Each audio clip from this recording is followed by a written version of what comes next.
Hello learners, आप सबका अपने YouTube channel math alpha study में आप सबका स्वागत है। आखिरी वीडियो में हम लोग अभाज्य संख्या तक पढ़े थे। आज आगे बढ़ते हैं और उससे आगे बढ़ते हुए अगला नंबर है आपका सअभाज्य संख्या। सअभाज्य संख्या है क्या? सअभाज्य संख्या के लिए आपको दो नंबर लेना होगा। जैसे कि यहाँ पे हमने लिखा, माना ए और बी दो संख्या है और ए और बी का यदि एचसीएफ निकाला जाए और एचसीएफ एक के समान हो तो वो ए और बी सअभाज्य संख्या होगी। यानी कि अगर किसी भी दो संख्या को लेंगे और दो संख्या का मौसा अगर निकल के एक आता हो तो उसे हम उन दो संख्याओं को हम सअभाज्य संख्या कहेंगे। उसके युग्म को सअभाज्य संख्या कहेंगे, उसके जोड़े को सअभाज्य संख्या कहेंगे। उदाहरण के लिए देखते हैं, जैसे आप कुछ नंबर ले लें, जैसे कि 8 और 7, इसका जब मौसा निकालेंगे 8 और 7 का मौसा यानी कि एचसीएफ, तो आपका मौसा 1 आएगा। तो इस प्रकार से कह सकते हैं 8 और 7 सअभाज्य संख्या है। उदाहरण के लिए कुछ और संख्या ले लेते हैं, 9 और 10। अगर इस तरह से कोई संख्या लें, इसका एचसीएफ निकालेंगे तो इसका एचसीएफ आएगा आपका 1, यानी कि 9 और 10 भी सअभाज्य संख्या है। इससे एक बात स्पष्ट है, अगर कोई भी लगातार संख्या हो, कोई लगातार प्राकृत संख्या हो, लगातार दो प्राकृत संख्या का मौसा हमेशा 1 होता है, इसलिए लगातार दो प्राकृत संख्या आपका सअभाज्य संख्या होगा। उदाहरण के लिए कुछ और ले सकते हैं, जैसे कि 12 और आपका 19, इसका भी मौसा निकालेंगे तो इसका मौसा आपका 1 आएगा, इसलिए 12 19 भी आपका क्या होगा? सअभाज्य संख्या हो जाएगी। कुल मिलाकर बात यह है, अगर दो संख्या को दी हुई हो और पूछा जाए कि ये सअभाज्य संख्या है, तो सिंपली हमें क्या करना है, उन दो संख्या का मौसा निकलना है। अगर वो दो संख्या का मौसा आपका 1 निकल आए तो कह देंगे कि वो दो संख्याएं सअभाज्य संख्या है। तो आप इनको नोट कर लें। बढ़ते हैं अगले नंबर की तरफ।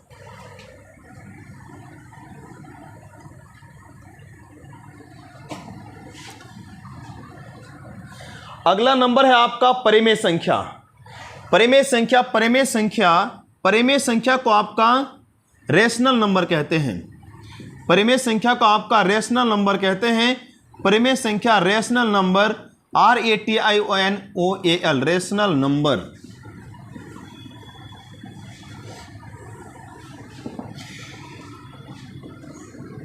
जब किसी संख्या को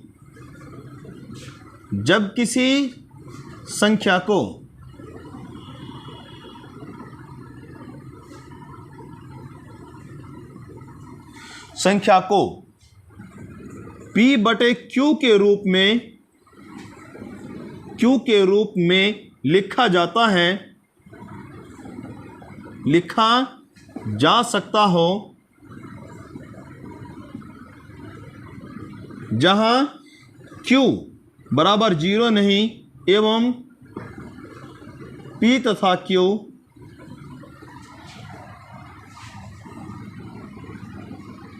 पूर्णांक हो, तो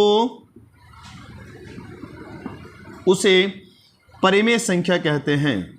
तो उसे परिमेय संख्या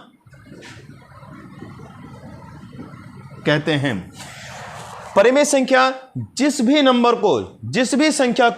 जिस संख्या को P/Q के रूप में लिखा जा सके, यानी अंश बटे हर के रूप में लिखा जा सकता हो, और हर यानी कि Q आपका 0 नहीं हो, 0 के समान नहीं होनी चाहिए, एवं P और Q पूर्णांक होनी चाहिए।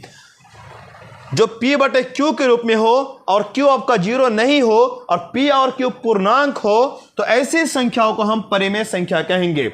जैसे उदाहरण के लिए देख लें, 4 -4 हर संख्या के नीचे 1 रहता, हर संख्या 1 से डिविजिबल रहता, हर समय 1 से भाग के रूप में रहता है, इसलिए 4 को आप -4/1 लिख सकते हैं। ये एक नीचे Q का मान यहाँ पे 1 है, इसलिए ये आपका परिमेय संख्या है। 8 परिमेय संख्या आपका, क्योंकि नीचे आपका 1 होगा, Q का मान 1 होगा। जीरो भी आपका परिमेय संख्या, क्यों जीरो के नीचे आपका हमेशा एक होगा, हर संख्या के नीचे एक रहता, हर संख्या एक से भाग के रूप में रहता है, इसलिए हर कोई पूर्णांक संख्या आपका जो है परिमेय संख्या होगा। तो 4/5, चूंकि ये p/q आपको ऊपर देखना नहीं है, ऊपर जीरो हो, माइनस में हो, प्लस में हो, देखना नहीं, नीचे देखना है आपका कि वो क्या जीरो है। अगर वो जीरो नहीं है, दूसरा क्या देखना है, क्या वो आपका ऊपर और नीचे यानी अंश और हर पूर्णांक है क्या, p और q पूर्णांक है क्या। अगर p और q पूर्णांक होगा तो आपकी परिमेय संख्या हो जाएगी। -8/7, 8/9, ये भी आपका चिन्ह नहीं देखना, आपको देखना है क्या p/q के रूप में है, अगर है तो ठीक। अगला देखना है आपको क्या नीचे वाला जीरो है क्या, अगर नीचे जीरो है तो वहीं पे आपको रुक जाएगा, परिमेय संख्या नहीं होगी, क्योंकि किसी भी संख्या के नीचे अब जीरो से भाग दे जाएगा तो उसका आंसर आपका असीमित आएगा और परिभाषित हो जाएगा, इन्फिनिटी आ जाएगी। 8/9 आपका चूंकि नीचे आपका ये 9 है और 9 जो है जीरो के बराबर नहीं है, और 8 और 9 दोनों पूर्णांक है, इसलिए आपका ये परिमेय संख्या है। परिमेय संख्या आगे बढ़ते हैं। अगर कोई संख्या परिमेय संख्या जानना है तो आपको देखना है दशमलव प्रसार पर। अगर किसी भी संख्या का दशमलव प्रसार शांत है तो आपको परिमेय संख्या होगी। 9.46847 शांत है, डॉट डॉट नहीं है, ये आपका परिमेय संख्या शांत है, इसलिए आपका ये संख्या शांत है, इसलिए आपका ये परिमेय संख्या है। क्यों, जब भी आप यहां से इसको यहां हटाएंगे दशमलव को, उसके नीचे आपका एक आएगा, जितना अंक उतना जीरो आएगा। 1 2 3 4 5 तो अंश बटे हर हुआ, और हर आपका जीरो नहीं है, इसलिए आपका परिमेय संख्या है।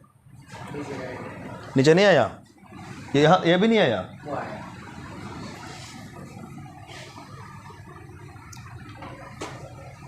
आगे अगर दशमलव में देखना चाहे तो दशमलव में आप देख सकते हैं, अगर कोई दशमलव दो तरह का होता है, दशमलव का प्रसार दो तरह होता है, एक अशांत दशमलव प्रसार, एक शांत दशमलव प्रसार। अगर दशमलव प्रसार शांत है तो आपका परिमेय संख्या होगी, जैसे 9.4, क्योंकि दशमलव उड़ाने पर आपको बदले एक आएगा और एक अंक उधर है, इसलिए आपका एक जीरो आएगा, यानी 94 बटे आपका 10 हो गया। नीचे आपका जीरो नहीं है, यानी हर में आपका जीरो नहीं है, और दोनों पूर्णांक है, इसलिए आपका परिमेय संख्या हो जाएगी। यानी हर वो दशमलव नंबर जो आपका शांत हो, टर्मिनेटेड हो, वो आपका परिमेय संख्या होगी। एग्जाम्पल में हम लिख सकते हैं 9.467 -8.4247, इस तरह कुछ भी आए ले सकते हैं, वो आपका परिमेय संख्या होगी। दूसरा बचा आपका दशमलव प्रसार, जिसका दशमलव प्रसार अशांत हो। दशमलव प्रसार अशांत भी दो तरह का होता है, एक होता है आपका रिपीटिंग, एक होता है नॉन रिपीटिंग। के बाद दोहराती हो उसे हम कहेंगे रिपीटिंग, और जो नहीं दोहराती हो उसे कहेंगे नॉन रिपीटिंग। अगर जो संख्या आपका दोहराती हो, जैसे 9.464646 डॉट डॉट डॉट, यानी आप देखेंगे दशमलव के बाद 4 6 बार बार दोहरा रहा है और अंत तक जो है वही गया है, इसलिए आपका ये दशमलव प्रसार, ये जो दशमलव प्रसार जो शांत है, अशांत है और आवृत्ति है, इसलिए आपका दशमलव प्रसार क्या है, परिमेय संख्या है। इसको आप इस तरह से लिख सकते हैं 9.46 पर रैंकरिंग, क्योंकि जो संख्या रिपीट हो रहा है उस पर आप रैंकरिंग चढ़ा देंगे तो आपका जो है इस तरह से इसको इंडिकेट करेगा। रैंकरिंग का मतलब ये अशांत है और आवर्ती है। बढ़ते अगले नंबर की तरफ हम लोग।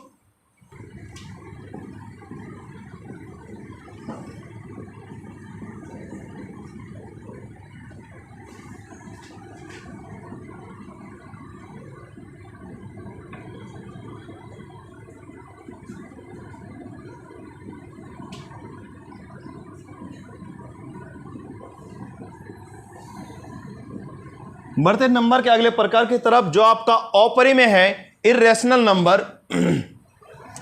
इर्रेशनल नंबर किसे कहेंगे, तो हमने इस तरह परिभाषा निकालने की कोशिश की है कि जिस संख्या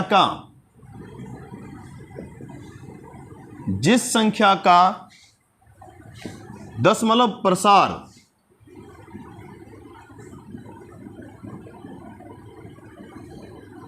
अशांत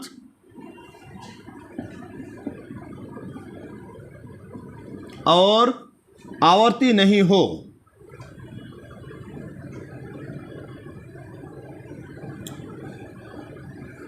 आवर्ती नहीं हो, उसे अपरिमेय संख्या कहते हैं।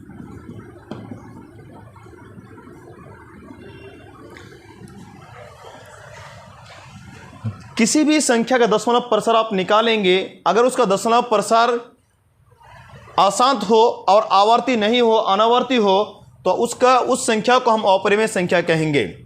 जैसे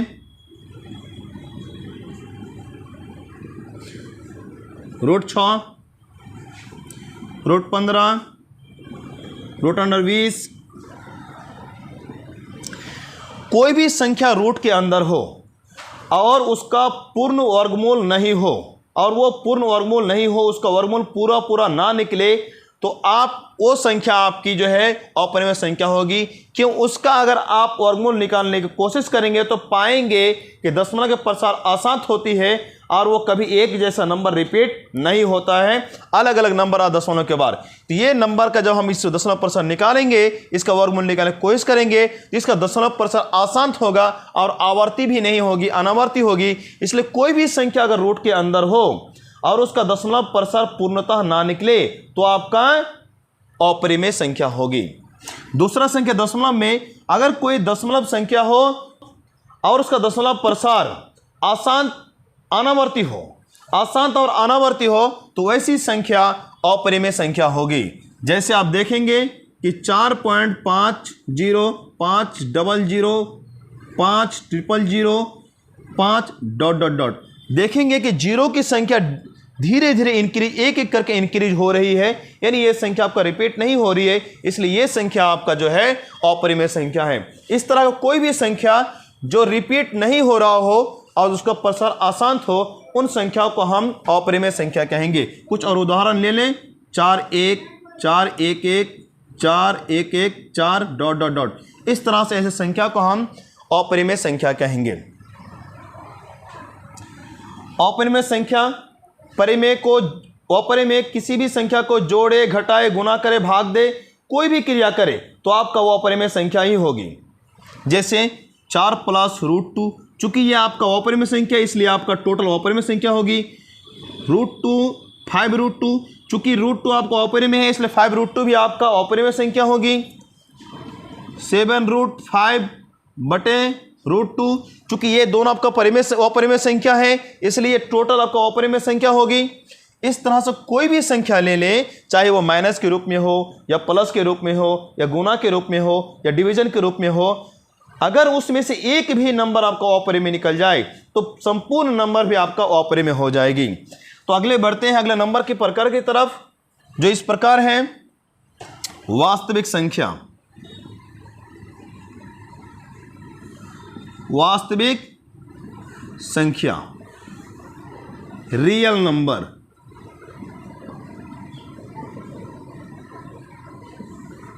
रियल नंबर क्या है? रियल नंबर परिमेय और अपरिमेय के योग को रियल नंबर कहते हैं। परिमेय और अपरिमेय के समुच्चय को रियल नंबर कहते हैं। इसका परिभाषा लिख सकते हैं, परिमेय और अपरिमेय संख्या के संग्रह को वास्तविक संख्या कहते हैं। वास्तविक संख्या कहते हैं। तो परिमेय और अपरिमेय को जब समुच्चय को मिला दिया जाएगा तो आपको अपरिमेय वास्तविक संख्या प्राप्त होगा। तो इसका उदाहरण वही है जो परिमेय का उदाहरण होगा और अपरिमेय का उदाहरण, दोनों के उदाहरण को आप लिख सकते हैं इसमें। जैसे कि आपका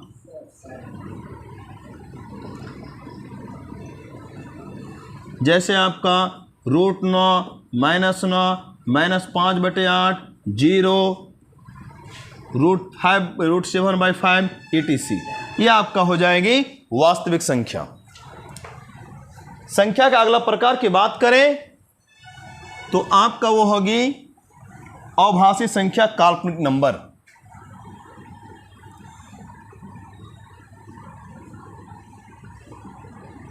काल्पनिक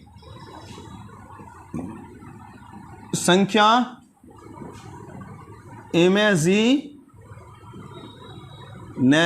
नंबर। Imaginary number. क्या है इमेजिनरी नंबर, क्या है काल्पनिक संख्या? जब कोई संख्या रूट के अंदर हो लेकिन उसका सिंबल माइनस हो, उसका चिन्ह माइनस हो, तो आपकी काल्पनिक नंबर होगी। जैसे root under -9, root under -16, root under -15, यानी कोई भी संख्या जो रूट के अंदर हो और चिन्ह उसका माइनस हो तो आपका काल्पनिक संख्या होगी। ध्यान देने की बात यह है कि रूट अंडर -16, आपको यहाँ क्रिया करने की डबल माइनस है, रूट अंडर -16, ये आपका वास्तविक संख्या होगी, जिसका वर्गमूल आपका 4 निकलेगा, यानी कि ये आपका परिमेय संख्या भी होगी। तो आज का क्लास यहीं पे ख़त्म करते हैं, आज का क्लास यहीं पे समाप्त करते हैं। अगर वीडियो पसंद आए तो लाइक शेयर सब्सक्राइब करें। अगर मुझसे कुछ त्रुटियां होती है तो मुझे कमेंट में बताने की कोशिश करें, ताकि मैं अपने अगले वीडियो में सुधार करने की कोशिश करूंगा। धन्यवाद।